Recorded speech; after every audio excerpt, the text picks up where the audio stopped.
الحمد لله الحمد لله نحمده ونستعينه ونستغفره ونؤمن به ونتوكل عليه ونعوذ بالله من شرور أنفسنا ومن سيئات أعمالنا من يهده الله فلا مضل له ومن يضلله فلا هادي له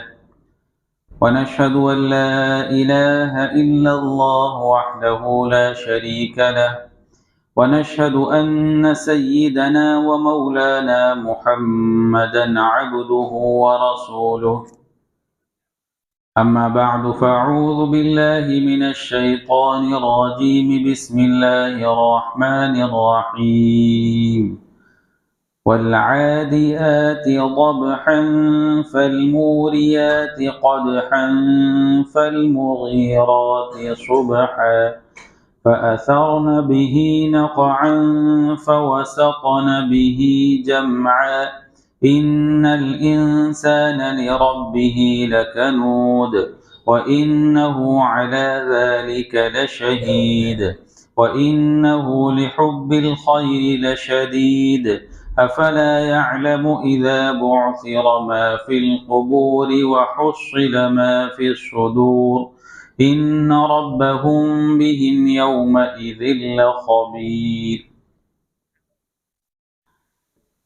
شروع اللہ کے نام سے جو سب پر مہربان ہے، بہت مہربان۔ قسم ہے ان گھوڑوں کی جو ہانپ ہانپ کر دوڑتے ہیں، پھر جو اپنی ٹاپوں سے چنگھاریاں اڑاتے ہیں، پھر صبح کے وقت یلغار کرتے ہیں، پھر اس موقع پر غبار اڑاتے ہیں، پھر اسی وقت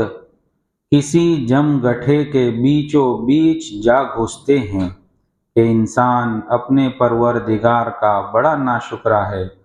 اور وہ خود اس بات کا گواہ ہے، اور حقیقت یہ ہے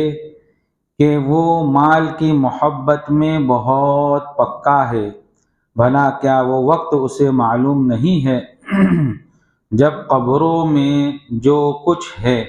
اسے باہر بکھیر دیا جائے گا اور سینوں میں جو کچھ ہے اسے ظاہر کر دیا جائے گا۔ یقیناً ان کا پروردگار اس دن ان کی جو حالت ہوگی اس سے پوری طرح باخبر ہے۔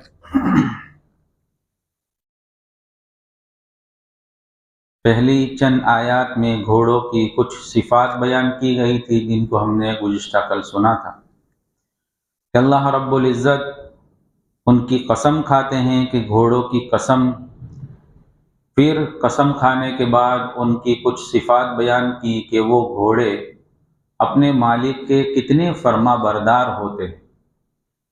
یہاں تک کہ فرما برداری میں اتنے آگے ہوتے ہیں کہ وہ اپنی جان کی پرواہ کیے بغیر دشمنوں کے جم گٹھے کے بیچوں بیچ میں گھس جاتے ہیں، حالانکہ وہ دیکھ رہے ہوتے ہیں کہ سامنے دشمن تلوار لے کر کھڑا ہے، نیزہ لے کر کھڑا ہے، لیکن اپنی جان کی فکر کیے بغیر وہ دشمن کے جم گٹھے میں گھس جاتے ہیں۔ گھوڑوں کی صفات بیان کرنے کے بعد اللہ فرماتے ہیں کہ انسان بڑا ناشکرا ہے۔ شاہ عبدالعزیز صاحب محدث دہلوی رحمۃ اللہ علیہ نے انسان بڑا ناشکرا ہے اس کی 3 قسمیں بیان کی۔ پہلی قسم مشرک کا ہونا، یعنی شرک کرنا۔ انسان کو اللہ رب العزت نے بہت ساری نعمتیں عطا فرمائی، انسان کے پاس جتنی نعمتیں ہیں وہ ساری نعمتیں اللہ رب العزت نے اس کو عطا فرمائی۔ اس کو جسم عطا فرمایا، تندرستی عطا فرمائی، ہاتھ عطا فرمائے، پیر عطا فرمائے، عقل عطا فرمائی، آنکھیں دیکھنے کے لیے عطا فرمائے، کان سننے کے لیے عطا فرمائے۔ یہ تو ظاہری جسم کے اندر نعمتیں، اس کے علاوہ بھی بہت ساری نعمتیں ہیں۔ ان ساری نعمتوں کو اللہ رب العزت نے انسان کو عطا فرمائی، اور پھر اس نعمت کو بندہ استعمال کرتا ہے، اور استعمال کرنے کے ساتھ اللہ نے جو حکم دیا ہے کہ میں نے تم کو نعمت دی ہے، تم جو ہے میری ہی عبادت کرو، تو وہ اللہ کو چھوڑ کر دوسرے کے سامنے اپنا سر جھکاتا ہے، اور اللہ کو چھوڑ کر اس نعمتوں کو دینے والا کسی اور کو مانتا ہے، تو یہ ان نعمتوں کی بڑی ناقدری ہوئی، ناشکری ہوئی۔ تو انسان بڑا ناشکرا ہے، ان میں سب سے پہلی قسم شرک کا ہونا ہے، کہ اللہ رب العزت کے ساتھ کسی دوسرے کو شریک ٹھہرایا جائے، کسی دوسرے کو پارٹنر بنایا جائے، کسی دوسرے کے لیے اللہ رب العزت کی جو صفات ہے اس کو مانا جائے، تو یہ سب سے بڑی ناشکری ہوئی۔ قرآن میں اللہ رب العزت نے دوسری جگہ ناشکری کو کفر کے لفظ سے استعمال کیا، کہ ناشکری یہ گویا کفر ہے، یعنی اللہ کو نہ ماننا ہے۔ کفار مکہ وہ بھی اللہ رب العزت کو مانتے تھے، اللہ رب العزت سے مانگتے تھے، لیکن ان کا ماننا یہ تھا کہ اللہ رب العزت نے ساری نعمتیں عطا فرمائی ہے، لیکن اب چونکہ اللہ رب العزت جو ہے آرام میں ہے، نعوذ باللہ معطل ہو چکے ہیں، تو اب اللہ نے سارے کام کاج جو ہے دوسروں کو سپرد کیے، اور لات اور عزا اور منات وہ بڑے بڑے ان کے بت تھے، ان کو مانتے تھے کہ اللہ نے اب یہ سارے کام ان کو سپرد کر دیے، تو پھر اس وجہ سے وہ ان بتوں کو مانتے تھے، ان سے مانگتے تھے۔ لیکن کبھی ایسا موقع آ جاتا کہ جہاں وہ پھنس جاتے اور ان کے بت ان کی مدد کے لیے نہیں آتے گویا، اور ان کو ایسا لگ جاتا کہ اب جو ہے بتوں سے کام ہونے والا نہیں ہے، تو پھر اس وقت بھی وہ اللہ رب العزت سے مدد مانگتے تھے۔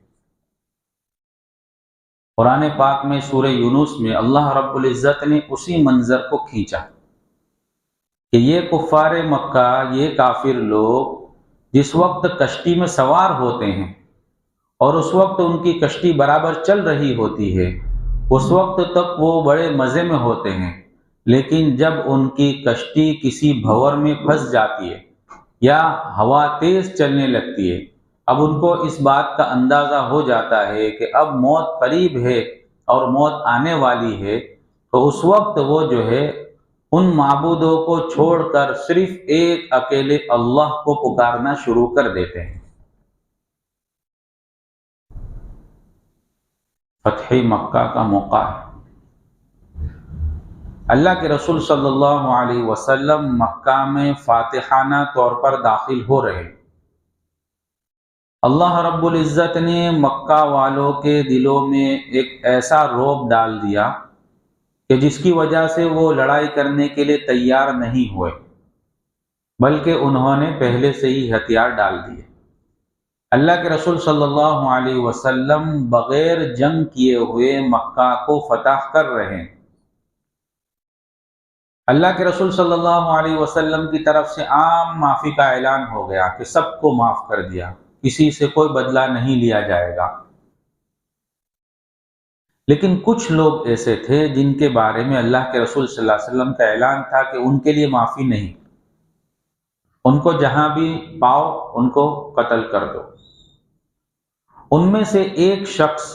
ابو جہل کا بیٹا اکرمہ بھی تھا۔ اکرمہ کو معلوم ہو چکا تھا کہ اللہ کے رسول صلی اللہ علیہ وسلم کی طرف سے میرے لیے معافی کا اعلان نہیں ہے، امان نہیں ہے، کیونکہ وہ سخت دشمن کا بیٹا اور وہ خود بھی سخت دشمن تھا۔ اکرمہ جو ہے وہ مکہ چھوڑ کر یمن کی طرف بھاگ گئے، اور یمن سے کشتی کے اندر وہ سوار ہو گئے اور حبشہ جانے لگے۔ ادھر اکرمہ کی بیوی حضرت ام حکیم بن حارث بن ہشام رضی اللہ تعالی عنہا، جو ایمان لا چکی تھی، اللہ کے رسول صلی اللہ علیہ وسلم کی خدمت میں حاضر ہوتی ہے اور اپنے شوہر کے لیے امان طلب کرتی ہے کہ میرے شوہر کو معاف کر دو، اس کو امان دے دو۔ ادھر سے اللہ کے رسول صلی اللہ علیہ وسلم اس کے لیے امان کا اعلان کر دیتے ہیں کہ چلو کوئی بات نہیں، اس کی بیوی جو ہے درخواست کرتی ہے، اس کے اوپر امان دے دیا جاتا ہے۔ ادھر وہ اکرمہ تو بھاگ چکے ہیں اور حبشہ کی طرف نکل گئے ہیں اور کشتی میں سوار ہو گئے ہیں۔ اب کشتی میں جب سوار ہو گئے ہیں اور کشتی تھوڑی ہی دور چلی تھی کہ تیز ہوا نے کشتی کو پکڑ لیا۔ اس وقت کشتی میں وہ زور زور سے اپنے معبودوں کو پکارنے لگا، تو کشتی والے نے کہا کہ یہاں کوئی معبود کام آنے والا نہیں ہے، یا تو وہی اللہ جو سب کا مالک ہے، سب کو پیدا کرنے والا ہے، اسی کو پکارو، وہی کام آئے گا۔ چنانچہ سارے لوگ جو کشتی میں سوار تھے وہ سب اللہ کو پکارنے لگے۔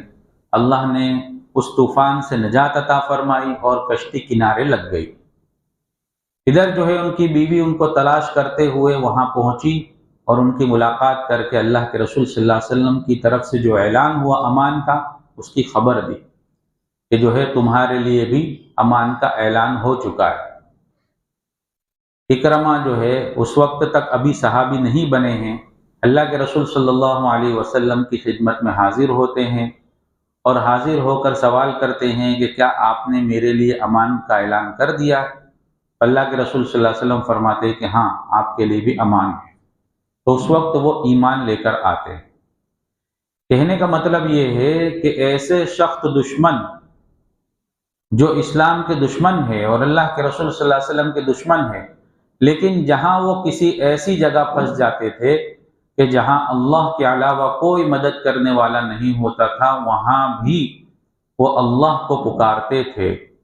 لیکن چونکہ وہ اللہ کے ساتھ دوسرے کو شریک ٹھہراتے تھے، اللہ کے ساتھ کسی دوسرے کو بھی معبود اور حاجت روا اور مشکل کشا سمجھتے تھے،